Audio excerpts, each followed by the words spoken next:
Hello guys, कैसे हो आप। आज हम टेंस की कड़ी में एक नए टेंस के साथ उपस्थित हुए। आइए उसका अध्ययन करते हैं। आज का हमारा टेंस है वो पास्ट इंडेफिनिट टेंस है। कल हमने प्रेजेंट इंडेफिनिट टेंस का अध्ययन किया था, आज करेंगे पास्ट का।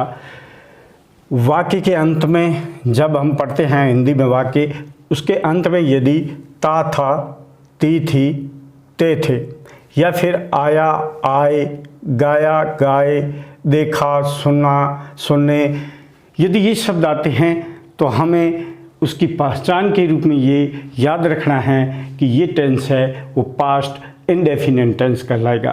पहले हिंदी में जितने भी वाक्य है उसकी पहचान अपन को बिल्कुल अच्छी तरह से कंठस्थ करनी होगी, याद करनी होगी। यदि वाक्य के अंत में ता था, ती थी, ते थे, या फिर आया, गया, गए, देखा, सुना, सुने, ये यदि आते हैं तो हमें समझ लेना चाहिए कि ये पास्ट इंडेफिनिट टेंस। अब पहले बात करेंगे इसका जो साधारण एफर्मेटिव सेंटेंसेस है वो उसकी संरचना कैसे होगी, स्ट्रक्चर कैसा होगा, कैसे बनाया जाएगा। तो सबसे पहले है वो सब्जेक्ट आएगा। सबसे पहले सब्जेक्ट आएगा, उसके बाद में हेल्पिंग वर्ब आएगी जो इस टेंस में प्रेजेंट इंडेफिनिट टेंस में डिड होगी, जो साइलेंट मोड में होगी। एफर्मेटिव सेंटेंस में साइलेंट मोड में HV होगी, हेल्पिंग वर्ब होगी। तीसरी ये आपके हैं मेन वर्ब, इसकी सेकंड फॉर्म काम आएगी। जो मुख्य क्रिया है उसकी सेकंड फॉर्म काम आएगी। गाइस ध्यान दें, ये जो सेकंड फॉर्म है केवल इसी वाक्य में एफर्मेटिव जितने 12 टेंस है उसमें से पास्ट इंडेफिनिट, केवल और केवल पास्ट इंडेफिनिट के एफर्मेटिव सेंटेंस में ही मुख्य क्रिया की सेकंड फॉर्म का प्रयोग करते हैं, बाकी कहीं भी नहीं किया जाएगा। केवल एक ही इसी टेंस में, इसी वाक्य में किया जाएगा। उसके बाद में हमारा ऑब्जेक्ट आएगा। ऑब्जेक्ट के बाद में यदि कोई प्रीपोजिशन है तो वो आएगा। टाइम है तो टाइम आ गया। स्थान का नाम है, पैलेस है तो पैलेस आएगा। इन सारे वाक्यों में ऐसे ही आएगा। तो हमारा पहले सब्जेक्ट रहेगा, हेल्पिंग वर्ब डिड रहेगी, लेकिन इस वाक्य में वो साइलेंट मोड पे होगी। मेन वर्ब की सेकंड फॉर्म होगी, ऑब्जेक्ट होगा। अब नेगेटिव सेंटेंसेस पास्ट इंडेफिनिट का कैसे बनेगा? पहले सब्जेक्ट आएगा, फिर हेल्पिंग वर्ब डिड आएगी, चाहे कोई भी पर्सन हो। उसके बाद में नोट आएगा, यानी डिड नॉट, और फिर मेन वर्ब है उसकी फर्स्ट फॉर्म आएगी, ऑब्जेक्ट आएगा अंत में। इंटेरोगेटिव में हमारी हेल्पिंग वर्ब है, डिड पहले आ जाएगी, उसके बाद में सब्जेक्ट आएगा, उसके बाद में मुख्य क्रिया है मेन वर्ब की फर्स्ट फॉर्म आएगी, उसके बाद में ऑब्जेक्ट। अब इंटेरोगेटिव और नेगेटिव इनका जो कंबाइंड जो टेंस होगा उसमें वाक्य होगा, उसमें पहले तो अपन की आएगी हेल्पिंग वर्ब डिड, उसके बाद में सब्जेक्ट, उस सब्जेक्ट के बाद में नोट, नोट के बाद में मेन वर्ब की फर्स्ट फॉर्म, और अंत में ऑब्जेक्ट और से प्रीपोजिशन है, स्थान है, टाइम है, कोई भी है वो आएगा। समझते हैं, एक वाक्य लेते हैं, मैं क्रिकेट खेलता था। ये एक हिंदी में वाक्य है, सार्थक वाक्य, अर्थ निकल रहा है, खेलने का काम हो रहा है, क्रिकेट खेल रहे हैं। मैं क्रिकेट खेलता था। पहचान करेंगे कि कौन सा टेंस है, तो ये वाक्य के अंत में ता था। ता था इसका मतलब कि पास्ट इंडेफिनिट टेंस है। अब कैसे हम बनाएंगे? सबसे पहले इसका एफर्मेटिव सकारात्मक सेंटेंस है वो बनाएंगे। तो इसमें सब्जेक्ट आएगा, सब्जेक्ट हमारा मैं का है आई।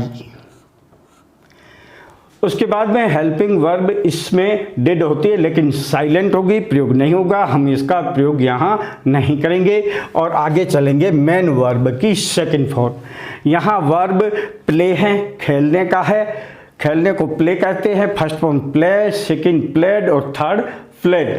तो फ्लेड सेकंड फॉर्म आएगा, यहाँ पर लिखेंगे ये सेकंड फॉर्म फ्लेड। और उसके बाद में ऑब्जेक्ट क्या क्रिकेट होगा, CRICKET।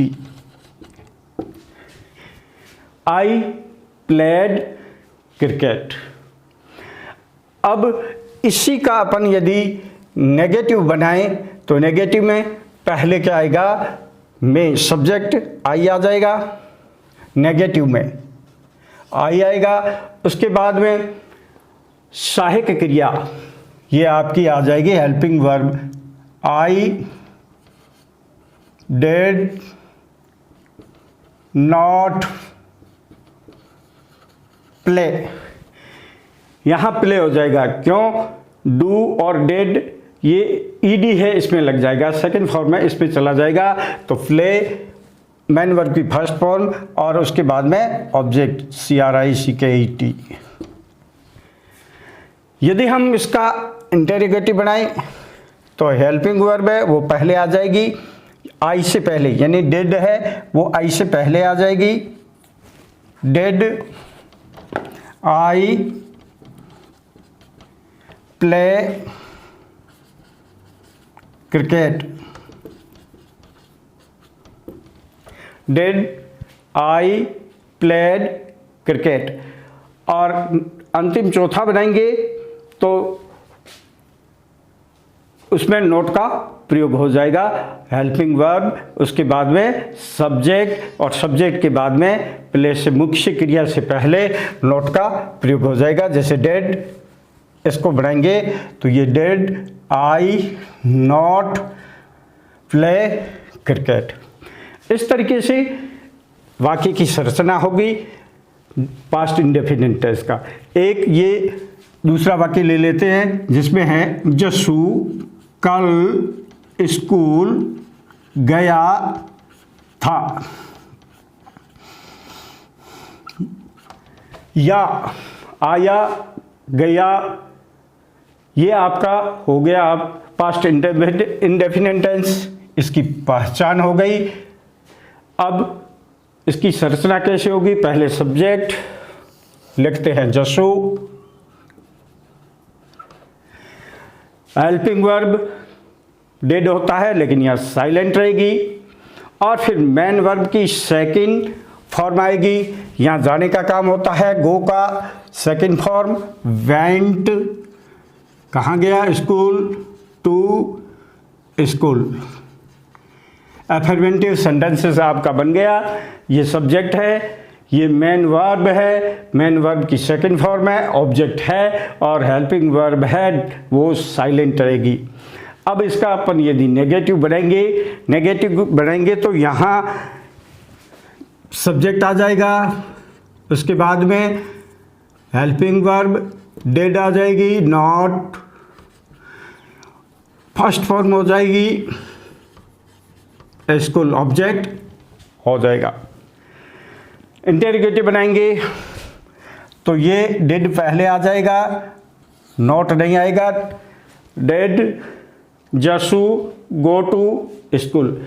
अब इंटेरोगेटिव और नेगेटिव दोनों बनाएंगे तो did Jasu not go to school. इस तरीके से इसकी जो पहचान है ताथा तीथी तेथे आया गए देखा और चारों वाक्य है, इस तरीके से बनाए जाते हैं। इसी आधार पर इंडेफिनिट की कड़ी में हम तीसरा जो फ्यूचर इंडेफिनिट है उसको देखते हैं। ये फ्यूचर एंड भविष्य का होगा, इसमें कार्य है वो भविष्य की गर्द में होता है, वाक्य के अंत में पहचान के रूप में गा गे गी ये आएगा। वाक्य का अंत हमेशा इससे होगा, जैसे कुलदीप खाना खाएगा, वह गाना गाएगी, गा गे गी आते हैं हिंदी में पहचान के रूप में। अफर्मेटिव सेंटेंस कैसे बनता है, पहले सब्जेक्ट आएगा, उसके बाद में हेल्पिंग वर्ब आएगी।